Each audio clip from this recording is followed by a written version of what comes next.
Әлемдегі саны ең көп күрді ұлты не үшін егеменді мемлекетке қол жеткізе алмады?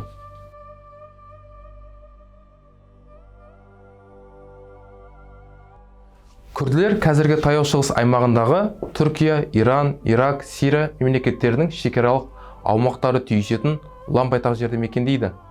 Бұл аймақ тарихи Күрдістан деп аталады.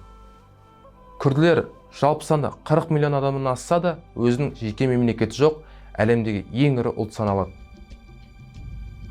Танымал этнограф, шығыстанушы, дипломат, Оксфорд университетінің профессоры болған Владимир Минорскийдің дерегі бойынша, күрділер біздің заманымызға дейін 670-550 жылдар аралығында Месопотамия аумағында өмір сүрген медиалықтардан тараған және медиалықтардың тікелей мұрагері болып табылады.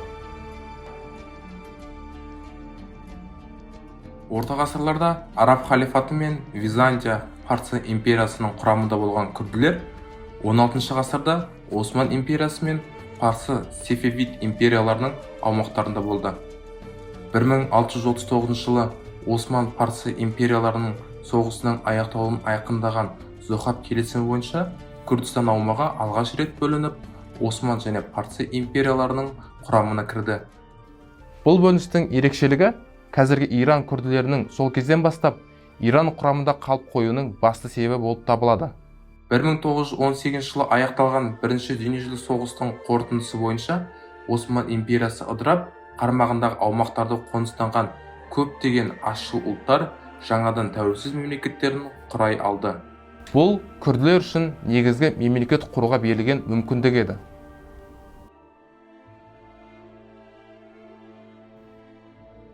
1920 жылы тамызда Ресей империясы Ұлыбритания Ирактың солтүстігінде тәуелсіз күрді мемлекетінің құрылуына кепілдік беретін Север келісімшартына қол қоюға Осман империясының мұрагері ретінде мойындалған Түркия республикасын мәжбүр етті. Алайда күрді мемлекеттің құруды Италиядан басқа бірде-бір мемлекет қолдамағандықтан келісімшарт іс жүзінде орындалмай қоймады. Ал 1923 жылға қарай аймақтық деңгейде өз мәртебесін қайтарып алған Түркия республикасы сол жылдың 24 шілдесінде Швейцарияның Лозанна қаласында өткен келіссөз Лозанна шартында күрд мемлекеті құрылмақ түгіл автономиялық аудан ретінде қалыптасу ұсынысқа келісімін бермеді. Нәтижесінде Осман империясының құрамында болған тарихи Күрдістан аумағы Ұлыбритания империясының мандат астында құрылған Ирак мемлекетінің, Франция мандат астында құрылған Сирия мемлекетінің және Түркия республикасы аумақтарының құрамында кіріп тағы үшке бөлінді.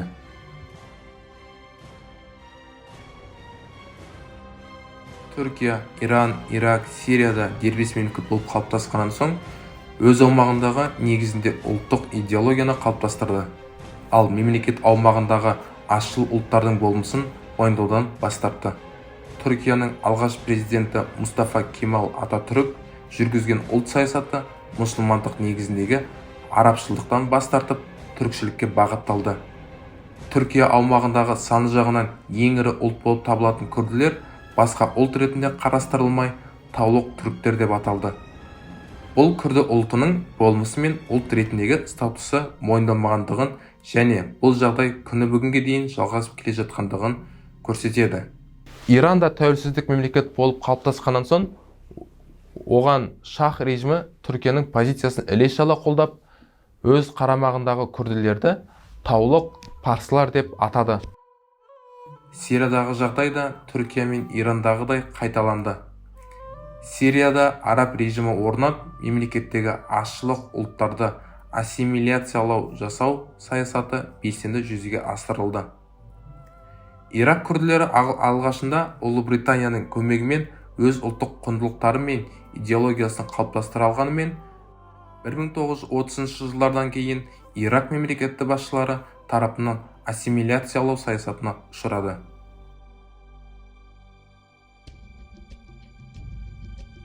Төрт мемлекеттің соңғы бір ғасыр бойы жүргізген титулдық негізіндегі ұлттық саясаты Түркия, Иран, Ирак, Сирия мемлекеттері аумағындағы қалып қойған күрді саяси элиталардың өз ұлтына қатысты идеологияның әртүрлі болуына алып келді. Түркия және Сирия күрдтері антиимпериялық идеология негізінде коммунистік және де социалистік идеяларды мақұл көрсе, Ирак, Иран күрдтері Ұлыбритания мен Францияның әсерімен дәстүрлі либералдық идеялардың күрді ұлтының болашағын айқындайтын идеология ретінде таңдалған болатын.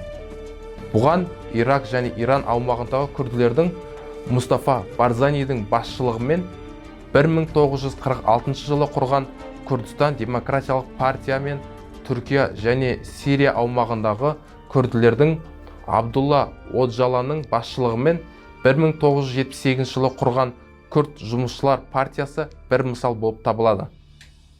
Бұл күрділер арасындағы аумақтық бөлініске, идеологиялық бөлініске қосып, ұлт-азаттық және тәуелсіздік мемлекет құру қозғалысына қатысты өзара бірігушіліктің шиеленістіруіне жіберген болатын. Аумақтық және де идеологиялық бөліну күрді ұлтының ұлт-азаттық және де мемлекет құру қозғалысындағы бірлік пен бірауыздылықты жоққа шығарды. Бұл Мұстафа Барзани мен оның жақтастары Абдулла Оджалан және оның жақтастары Күрдістанның болашағын басқаша жобалауына алып келген болатын. Күрділердің 4 мемлекетке бөлінуі және бір ғасырдан астам уақыт бойы Түркия, Иран, Ирак, Сирия мемлекеттердің жүргізген ассимиляциялық саясаты күрділер арасындағы тілдік мәдени байланыстың әлсіреуіне, жергілікті тілдік диалектикалық айырмашылықты күшеюіне алып келді. Бұл да күрділердің бірігуіне алып келетін жолға тосқауыл болып табылады.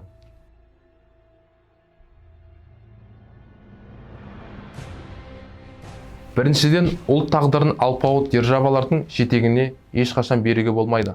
Бұған күрд ұлтының тағдырына қатысты Ұлыбритания, Франция, Түркия республикасының саясатынан қарап байқауға болады. Екіншіден, ұлт тағдырына қатысты саяси элитаның ұстанымы бір болуы қажет.